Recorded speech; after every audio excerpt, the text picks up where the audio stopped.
کسی جگہ پر بہت بڑا بلب روشن کر دیا جائے، آج کسی جگہ پر بہت بڑی ٹھیک ہے کہ نہیں لائٹوں کا بندوبست کر کے اس جگہ کو روشن کر دیا جائے تو وہ روشنی ایک وقت تک محدود ہوتی ہے۔ آج اگر سورج طلوع ہوتا ہے اس کی روشنی شام تک ہے، اگر چاند نکلتا ہے اس کی روشنی مخصوص وقت تک ہے، لیکن اللہ تعالیٰ نے اپنے پیغمبروں کو یہ عظمتیں عطا فرمائی ہیں، اللہ تعالیٰ نے اپنے پیغمبروں کو ایسے کرم سے نوازا ہے کہ اللہ کے نبی علیہ السلام جس جگہ سے گزر جاتے تھے، یا اللہ کے نبی علیہ السلام جس جگہ پر آپ کے نور کی روشنی ہوتی تھی، پھر وہ روشنی ایسی نہیں ہوتی تھی کہ وقتی طور پر روشنی ہوتی تھی، بلکہ اللہ تعالیٰ اس جگہ کو ایسا بقائے نور بنا دیتا تھا، کبھی وہاں پر ظلمت و اندھیرا آیا ہی نہیں کرتا تھا۔ حضرت ابراہیم علیہ السلام آپ کی جو آمد کا ذکر ہے، آپ شہر ملک بابل کے شہر ار کے اندر پیدا ہوئے، ملک بابل کے شہر ار کے اندر پیدا ہوئے۔ ملک بابل جس کو آج کے دور کے اندر عراق کا نام دیا جاتا ہے، یہ تب کے ملک کا نام جو ہے بابل تھا۔ آپ وہاں پر پیدا ہوئے اور آپ کی پیدائش حضرت عیسیٰ علیہ السلام سے قبل ہوئی، پہلے ہوئی، سینکڑوں سال پہلے آپ اس دنیا پر تشریف لے کر آئے، اور جس وقت آپ پیدا ہوئے اس دنیا پر تشریف، جو بادشاہی تھی، جو ملک کی تاج اور بادشاہی تھی، تاج و تخت جس کے ہاتھ میں تھا وہ نمرود تھا۔ 4 بادشاہ ایسے گزرے ہیں کہ جنہیں اللہ تعالیٰ نے پوری کائنات کی بادشاہی عطا فرمائی، جس میں سے 2 مسلمان ہیں اور 2 کیا ہیں جی، کافر گزرے ہیں، حضرت سلیمان علیہ السلام اور سکندر ذوالقرنین۔ سکندر ذوالقرنین یہ مسلمان بادشاہ گزرے ہیں کہ رب تعالیٰ نے پوری کائنات کی بادشاہی عطا فرمائی، اور 2 جو کافر تھے، ایک کا نام نمرود مردود تھا اور دوسرا تھا بخت نصر اس کا نام تھا۔ جس وقت اللہ تعالیٰ نے انعامات سے نوازا، جس وقت اللہ تعالیٰ نے عزتیں عطا فرمائی، شان و شوکت عطا فرمائی، تو وہ اس رب ذوالجلال کو بھول گئے کہ جس نے سب کچھ عطا فرمایا، اور خدا ہونے کا دعویٰ کر بیٹھے۔ اپنے ارد گرد کے رہنے والے لوگ جو تھے انہوں نے اس نمرود مردود کی عبادت کرنا شروع کر دی، سجدے کرنا شروع کر دیے، اور جو اطراف عالم کے اندر رہنے والے تھے ان کو اپنی صورت کے شکل کے بت بنا کر بھجوائے، اور وہ ان بتوں کو سجدہ کرنے لگے۔ لیکن رب تعالیٰ کو اور منظور تھا، جس وقت کسی سرزمین پر، جس وقت کسی روئے زمین پر کوئی ایسا معاملہ پیش آیا تو رب تعالیٰ نے وہیں پر اپنے نبیوں کو مبعوث فرمایا۔ جس وقت اللہ تعالیٰ کے انکار کرنے والے زیادہ ہوئے، رب تعالیٰ کو پوجنے والے ٹھیک ہے کہ نہیں جی کم ہوئے، اور باطل خداؤں کو پوجنے والے بہت زیادہ ہوئے، تو رب تعالیٰ نے کیا کیا جی، پھر بندوبست فرمایا، اللہ نے اپنے نبیوں کو مبعوث فرمایا، اپنے نبیوں اور پیغمبروں کو بھیجا۔ انہی پیغمبروں میں سے حضرت ابراہیم علیہ السلام، جسے جد الانبیاء کا لقب دیا جاتا ہے، جد الانبیاء، انبیاء کے باپ، جد الانبیاء، اور آپ کی عظمت اور شان کا یہ عالم ہے کہ حضور سرور کائنات سرکار دو عالم صلی اللہ علیہ وآلہ وسلم کی مقام و مرتبہ، آپ کی شان و شوکت اور آپ علیہ السلام کی فضیلت کے بعد سب سے زیادہ فضیلت اللہ تعالیٰ نے حضرت ابراہیم علیہ السلام کو عطا فرمائی، حضرت ابراہیم علیہ السلام کو عطا فرمائی۔ حضرت ابراہیم علیہ السلام کو اللہ تعالیٰ نے پھر پیدا فرمایا۔ پھر دیکھیں کہ رب تعالیٰ کیسا غفور الرحیم ہے، رب تعالیٰ کی شان و شوکت دیکھیں کہ نمرود مردود خواب دیکھ رہا ہے، خواب دیکھ رہا ہے کہ میری کائنات، میرے ملک کے اندر جو ہے، میرے اس تاج و تخت والے ملک کے اندر ایک ایسا ستارہ نمودار ہوا ہے کہ جس ستارے کی روشنی اس قدر زیادہ ہے کہ جس کے سامنے ماہتاب جو ہے اس کی روشنی مانند پڑ گئی۔ حیران ہوا، پریشان ہوا۔ اسی پریشانی کے عالم نے نجومیوں کو بلایا، بڑے بڑے نجومیوں سے سوال کیا کہ یہ کیسا خواب تھا کہ ایک ستارے کے آگے ماہتاب کی روشنی مانند پڑ گئی۔ نجومیوں نے بتایا کہ تیری سلطنت کو ختم کرنے والا،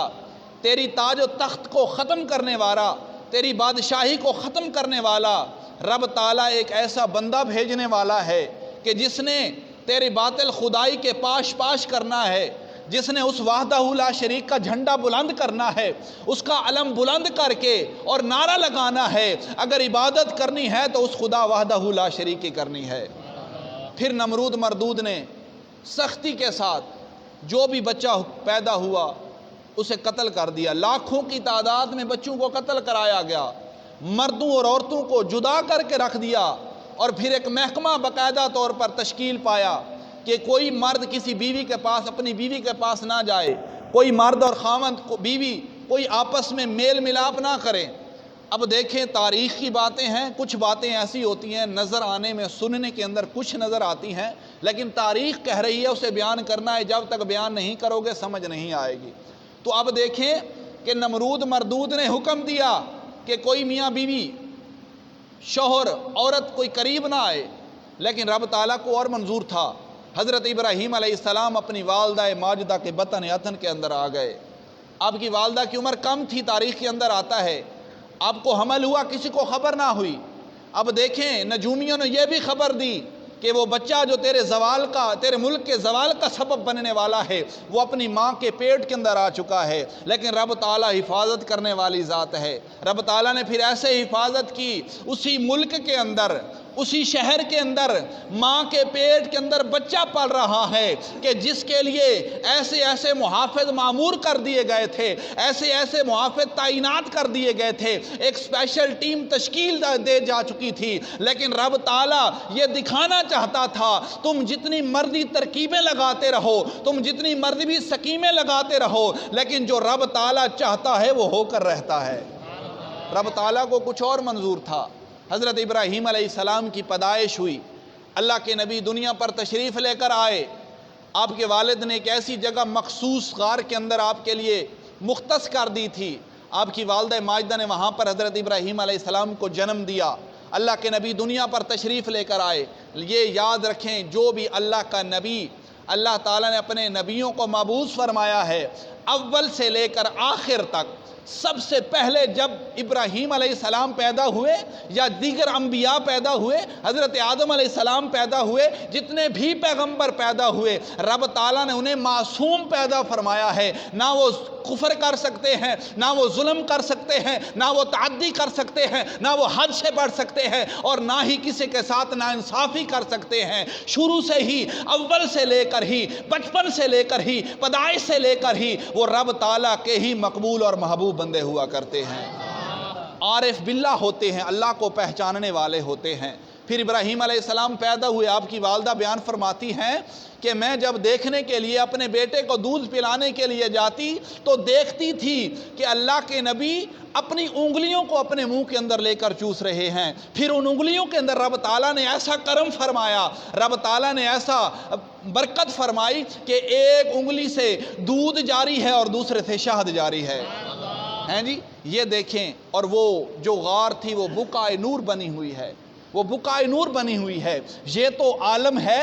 یہ تو انداز ہے، اور یہ تو کنڈیشن ہے ابراہیم علیہ السلام کے،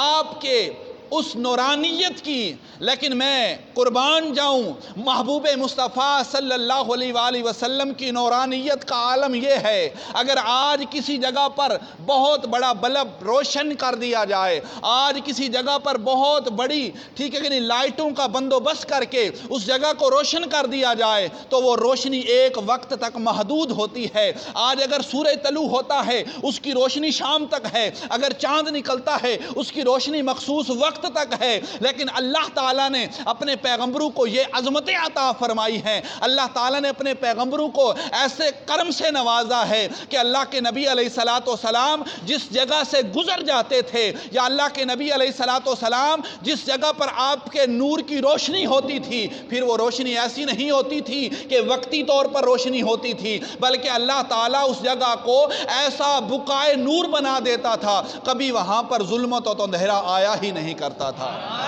ہیں جی حضور سرور کائنات سرکار دو عالم صلی اللہ علیہ وسلم کے غلاموں، اللہ کے نبی علیہ السلام اس دنیا پر تشریف لائے۔ اللہ کے نبی علیہ السلام دعا کرتے ہیں کہ یا مالک و مولا، اللہ کے نبی علیہ السلام ہماری قبر کے اندر تشریف لے کر آئیں، قبر کے اندر دعا کرتے ہیں، ہماری خواہش ہے، دعاؤں کے اندر ہمیشہ یہی مانگتے ہیں، ارے بابا کیوں نہ مانگیں، جس کملی والے سرکار کی آمد اگر ہماری قبر کے اندر ہو گئی، ہم گناہ گار ہیں، ہم سیاہ کار ہیں، ہم بدکار ہیں، لیکن اس رب ذوالجلال کی رحمت اور اس کا فضل وسیع ہے،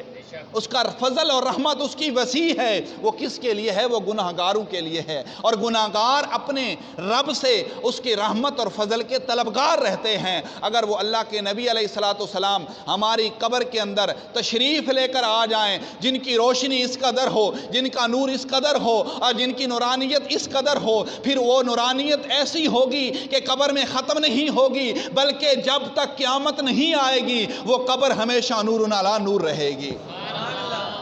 آج ہم مخصوص کر لیتے ہیں، محدود کر لیتے ہیں، اپنے عقلوں کے ترازو سے تولتے ہیں کہ یہ کیسے ممکن ہو سکتا ہے، یہ کیسے ہو سکتا ہے کہ وہ بھی نور ہیں، یہ بھی نور ہیں، رب ذوالجلال نور ہے تو اللہ کی مخلوق نور ہے، یہ کیسے ہو سکتا ہے؟ اگر وہ نور ہے تو رب تعالیٰ نے فرمایا کہ میں نے کس چیز کو نازل فرمایا؟ ایک آپ کے پاس روشن کتاب آئی، قد جاءکم من اللہ نور و کتاب مبین، کیا اللہ نے فرمایا قد جاءکم من اللہ نور و کتاب مبین، یہ نور اور کتاب مبین، روشن کتاب تمہارے پاس آئی۔ اب اس نور سے مراد کیا ہے؟ کیا اللہ تعالیٰ خود زمین پر تشریف لائے؟ کیا اللہ تبارک و تعالیٰ مخلوق کے اندر خود جلوہ گر ہوئے؟ ظاہری طور پر ویسے تو اللہ تعالیٰ کی ذات ہر جگہ موجود ہے، کسی جگہ کا انکار نہیں کیا جا سکتا، وہ رب ذوالجلال ہے، وہ ہر جگہ پر موجود ہے، وہ بلندی میں بھی موجود ہے، وہ پستی میں بھی موجود ہے، وہ ہمارے دائیں بائیں ہر جگہ پر موجود ہے۔ وَلَا يُحِيطُونَ بِشَيْءٍ مِّنْ عِلْمِهِ إِلَّا بِمَا شَاءَ وَسِعَ كُرْسِيُّهُ السَّمَاوَاتِ، ہیں جی، وہ رب ذوالجلال ہے، وہ ہر جگہ پر موجود ہے، لیکن اگر وہ نوازنا چاہے، اگر وہ عطا فرمانا چاہے تو پھر اس کے عطا کرنے کے اندر دیر نہیں لگتی، نہ ہی ہم اس کے پیمانوں کو ترازو کو تول سکتے ہیں، نہ ہی ہم ان کے پیمانوں کو ناپ سکتے ہیں۔ وہ رب کا پیمانہ ہے، جسے چاہا جتنا عطا فرما دیا، جسے چاہا جتنا نواز دیا، پھر وہ بھرنے والے ایسے تھے،